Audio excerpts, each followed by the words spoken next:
En mis años haciendo esto, algo como un poco más de 50 años, lo que he encontrado es que muchas veces en mi vida, las cosas que me sorprendieron fueron porque nunca antes habían sucedido en mi vida, pero sí sucedieron muchas veces en la historia. Por ejemplo, al estudiar estos tiempos anteriores, si suceden mecánicamente, necesito saber cómo funcionan. Así que estudié la Gran Depresión. Por eso anticipamos la crisis financiera de 2008, porque las mismas cosas ocurren una y otra vez, pero a veces no en nuestras vidas. Y entonces hay tres grandes cosas que están sucediendo ahora que no han sucedido en nuestra vida. Me gusta medir las cosas para poder verlas en números y gráficos, y esas tres grandes cosas son: primero, la cantidad de deuda y creación de dinero, cuánto tenemos y a qué ritmo lo estamos creando, y luego, de dónde obtenemos ese dinero, la Reserva Federal y otros bancos centrales imprimiéndolo. Eso nunca había sucedido a este grado, excepto en el periodo de 1930 a 45, que estudié antes y necesitaba volver y estudiar en la historia. La segunda de esas tres cosas es la cantidad de conflicto interno. Populismo de izquierda y de derecha, diferencias irreconciliables con las mayores brechas de riqueza que han existido, las mayores brechas políticas, el mayor nivel de populismo, las mayores brechas de riqueza desde el periodo de 1930 a 45. De hecho, es más grande que eso, y hay que remontarse a 1900 para ver eso. Por cierto, si quieres verlo, verás los gráficos. Entonces, tenemos un problema financiero y un problema de conflicto interno que tiene grandes implicaciones para la gobernabilidad de nuestro país, pero también, ¿qué significa para los impuestos? ¿Qué significa para el valor de los activos? Necesito entender eso. La tercera fue el conflicto internacional. En toda mi vida, Estados Unidos fue claramente una potencia dominante y estábamos en el orden mundial americano. En 1945, Estados Unidos se convirtió en la principal potencia mundial, representando la mitad del PIB mundial. Teníamos el 80% del dinero del mundo porque el oro era dinero entonces y teníamos un monopolio militar.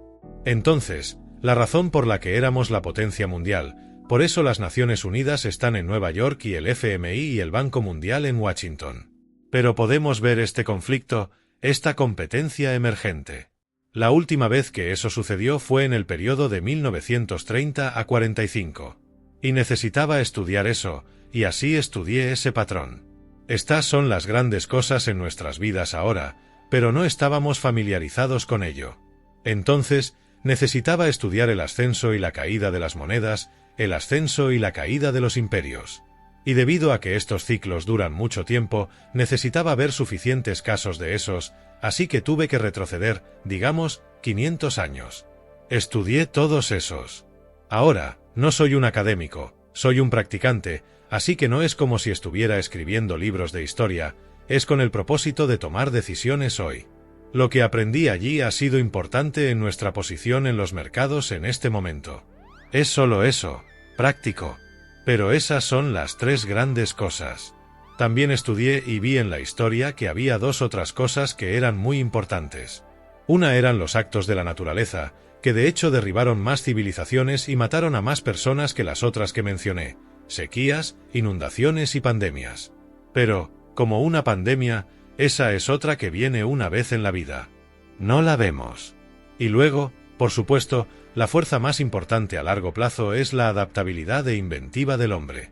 Y ahora tenemos una mayor capacidad y ese es el plus. Sabes, los otros son desafiantes. Eso es todo en resumen. Rey, hablaste sobre el hecho de que durante nuestra vida, Estados Unidos ha sido dominante en el mundo. No es tan dominante hoy como lo era hace 20 o 30 años, económica o militarmente, en comparación con otros países. ¿Dónde estamos ahora en el ciclo con respecto a Estados Unidos? ¿Estamos en el pico? ¿Estamos descendiendo? ¿Qué tan rápido estamos haciendo eso? Cuando digo estas cosas, uso medidas. Hay 18 medidas de salud y puedes verlas en el libro. Son medidas de cosas como: ¿cuál es tu porcentaje del PIB mundial? ¿Cuál es tu porcentaje de exportaciones? ¿Cómo está tu moneda de reserva? Pero también, ¿cuál es tu nivel de educación? ¿Cuál es tu competitividad? 18 medidas de eso. Y estamos en declive. Estamos disminuyendo en términos relativos, pero también algunas medidas en términos absolutos. Entonces, eso es lo que es el arco. Y luego, China ha sido el principal competidor. Desde 1984 he estado yendo a China y observándolo.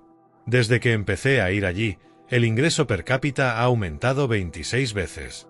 Y si usas medidas de comparabilidad en tecnología militar, participación en el PIB mundial, todo eso, ves que esa es la única potencia real.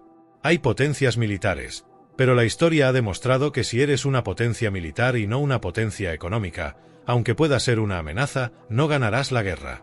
Así es como se ve la situación. Podemos verlo, ¿verdad? Podemos verlo de varias maneras. Si retrocedes 500 años, como hiciste, tienes a los holandeses, tienes a los británicos, tienes a los estadounidenses. ¿Puede una civilización, un imperio, como lo describes, cambiar al menos la pendiente de la curva? Te daré un ejemplo específico. Ahora mismo, tu primer punto era crear mucha deuda, crear mucho dinero, generar dinero.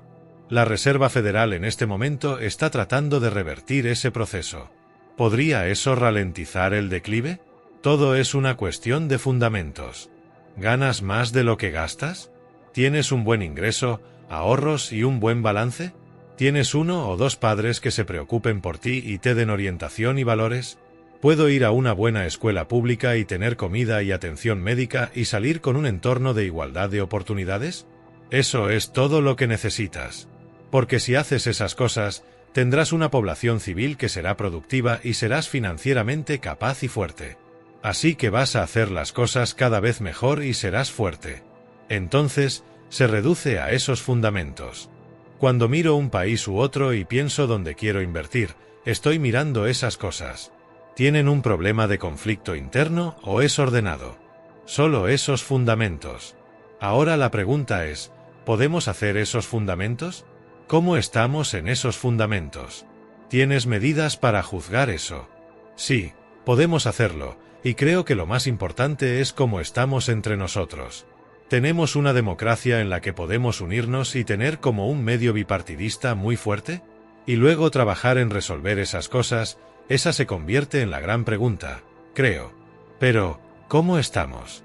Y nuevamente, volviendo a la Reserva Federal por un momento, porque la Fed, me parece que la Fed está tratando de dar un paso en la que tú llamarías la dirección correcta en este momento. Pero lo que sucede es realmente simple. Ya sabes, la forma en que funciona el sistema es si das mucho dinero y crédito y lo haces lo suficientemente barato, lo gastarán. Pero cuando creas deuda, es estimulante a corto plazo y depresivo a largo plazo, porque cuando tienes que pagarlo, entonces tienes que ganar más de lo que gastas para pagarlo. Entonces, ¿qué haces con esa deuda? Si haces que sea difícil pagarla, lo que sucede es que tienes una recesión económica. Si lo haces fácil, imprimes el dinero y ese es el ciclo. Entonces, cuando miramos lo que ha hecho la Fed y el gobierno juntos dieron una cantidad enorme de deuda y crédito y crearon un gran impulso hacia adelante, un impulso gigante y crearon una burbuja. Y ahora están frenando. Así que ahora vamos a crear un gran retroceso, creo. Porque es simple. Hablamos de inflación. La inflación es una cosa muy simple. Es la cantidad de dinero que se gasta, dinero y crédito, dividido por la cantidad vendida, es el precio. Y así, si quitas ese dinero, entonces no puedes deshacerte de la inflación. La forma en que te deshaces de la inflación es haciendo que la gente gaste menos, y eso es lo que es una recesión económica. El ciclo funciona así, y cuando llegas al punto donde, digamos, el dolor económico es mayor que el dolor de la inflación, entonces ves que hacen lo contrario.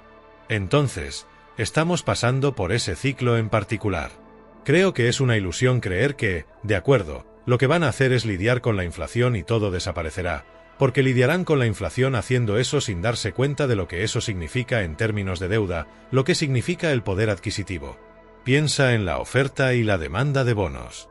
Solo para darte un ejemplo, tenemos que vender deuda. Bueno, el gobierno va a pedir prestado. El gobierno central va a pedir prestado alrededor del 5% del PIB. Así que tienen que vender bonos por esa cantidad. La Reserva Federal va a vender o dejar de lado el balance por alrededor del 5% del PIB.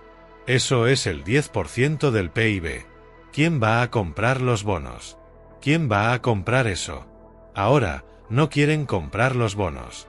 Hemos tenido, ya sabes, fondos de pensiones y otros, no quieren comprar esos bonos.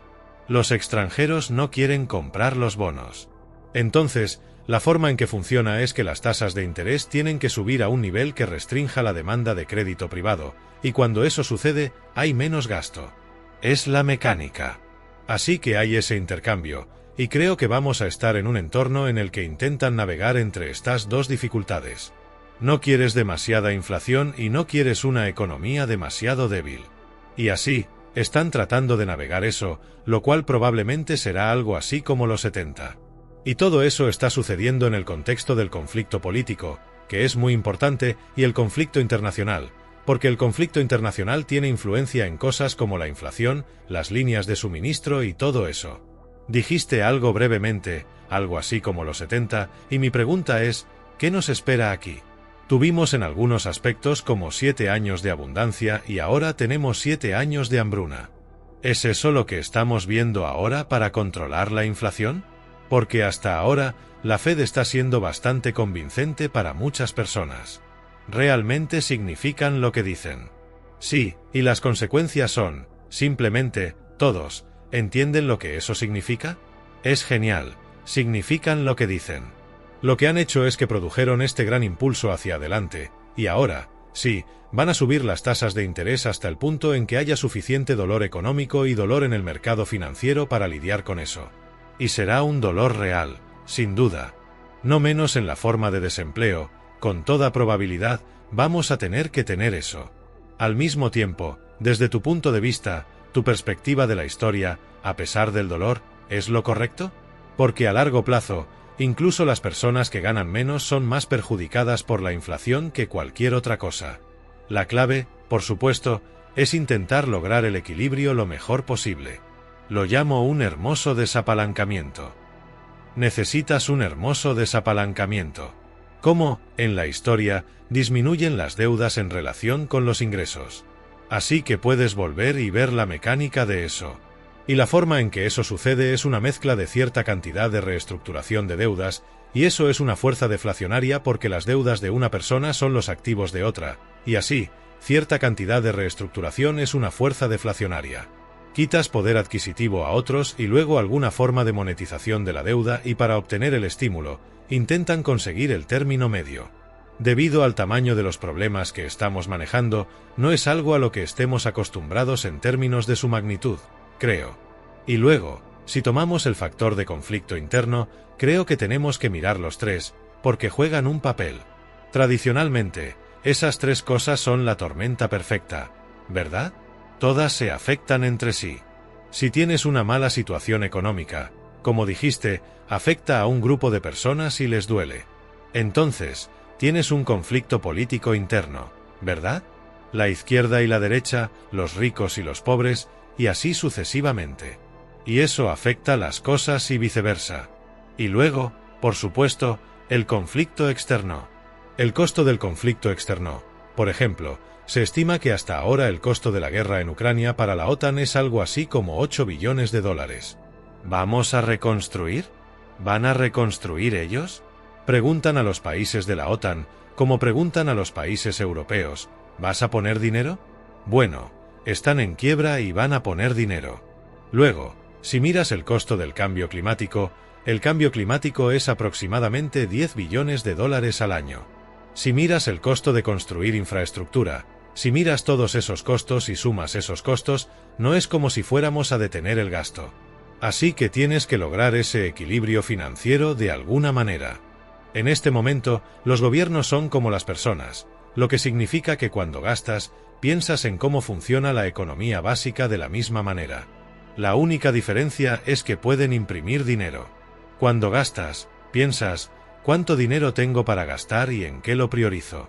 El gobierno federal tiene ese desafío. Todos tenemos ese desafío, no el gobierno federal. Entonces, lo que sucede es que el gobierno dice, ¿en qué necesitamos gastar dinero? Y van y gastan el dinero y no tenemos ese equilibrio. Ese problema es un problema fundamental grande, particularmente cuando tenemos populismo en ambos lados. Dado donde está Estados Unidos en el ciclo, una de las cosas que hablas en tu libro es sobre las monedas de reserva. Y cuando te vuelves dominante, obtienes tener la moneda de reserva, como la libra esterlina antes, el dólar estadounidense ahora. Dado dónde estamos, ¿por qué el dólar estadounidense es tan fuerte? ¿Es demasiado fuerte? Creo que es importante para ti y para todos entender que no debes mirar el valor del dólar en relación con otras monedas tanto. Son todas malas monedas. Así que podemos entrar en por qué el euro es una mala moneda y por qué el yen es una mala moneda. Son todas malas monedas y todas están depreciándose en poder adquisitivo, como en los años 30, como en los 70. Todas se deprecian en relación con lo que pueden comprar. Una moneda es dinero, pero cuando miramos una en relación con otra, puede que no prestemos atención a eso. Así que ese es nuestro conjunto de circunstancias actual. ¿De acuerdo? ¿La respuesta es el euro? ¿Estás bromeando? Quiero decir, podemos seguir con la situación en Europa. Vaya, Dios mío. Y luego, ¿qué están haciendo en Japón? Están imprimiendo dinero, lo que sea. Entonces, la pregunta es, ¿qué es un almacén de valor? Ya sabes, el dinero es un medio de intercambio o un almacén de valor, y no es un buen almacén de valor cuando la tasa de interés que recibes es mucho menor que la tasa de inflación. Así que eso es lo que estás viendo. Dado lo que estás diciendo sobre el mundo en términos de inflación y la reducción en el valor de las monedas en todo el mundo, ¿cuál es el almacén de valor adecuado? ¿Es el oro? ¿Es Bitcoin? ¿A dónde vas para defenderte contra la inflación? Esta es la pregunta de nuestro tiempo. Durante los próximos 10 años, sin duda, creo que estaremos tratando de encontrar la respuesta de qué es el almacén de valor, porque generalmente es dinero y luego un instrumento de deuda al mantener ese dinero. Pero a medida que eso disminuye, entonces surge la pregunta de qué es. ¿Cuál es esa moneda y almacén de valor? Entonces, estamos en ese lugar. Siempre es útil ser la cosa que es tu poder adquisitivo. Vas a verlo más en activos de cobertura contra la inflación. Así que, si estás pensando en un bono, es mejor pensar en un bono de cobertura contra la inflación que en un TIPS o en activos de cobertura contra la inflación en esos términos. Y creo que vas a ver luego las partes de la economía. Así que, básicamente, si estuviera ahorrando, ¿en qué querría ahorrar? Me gustaría ahorrar en las cosas que sé que voy a necesitar. Así que me gustaría ahorrar en mi residencia, mi casa.